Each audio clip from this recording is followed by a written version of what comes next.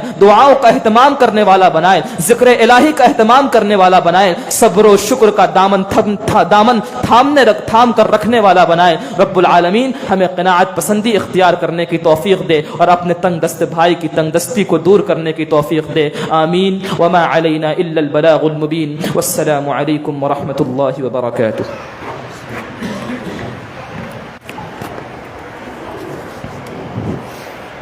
السلام علیکم ورحمۃ اللہ. یہ تھے حافظ عبد المقتدر محمدی حفظہ اللہ, جو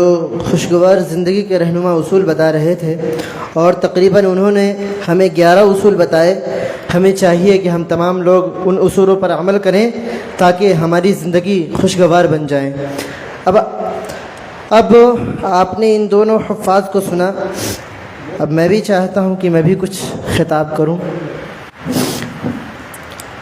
الحمد لله رب العالمين والصلاة والسلام على رسوله الكريم. أما بعد فقد قال الله عز وجل في القرآن المجيد والفرقان الحميد أعوذ بالله من الشيطان الرجيم بسم الله الرحمن الرحيم وذكر فإن الذكرى تنفع المؤمنين وما خلقت الجن والإنس إلا ليعبدون ما أريد منهم من رزق وما أريد أن يطعمون إن الله هو الرزاق ذو القوة المتين. محترم حاضرین, میں جس موضوع کے تحت آپ سے کچھ گفتگو کرنے کے لیے آیا ہوں وہ ہے ہماری تخلیق کا مقصد. اگر ہم اپنی تخلیق کے مقصد کو نہیں سمجھے اور اگر ہم نے اپنی تخلیق کے مقصد کو نہیں جانا تو ہماری زندگی بھی ان اصولوں کے باوجود صحیح نہیں ہو پائے گی اور خوشگوار نہیں ہو سکتی. اس لیے میں اس موضوع کے تحت یہ بتا دینا چاہتا ہوں کہ ہماری زندگی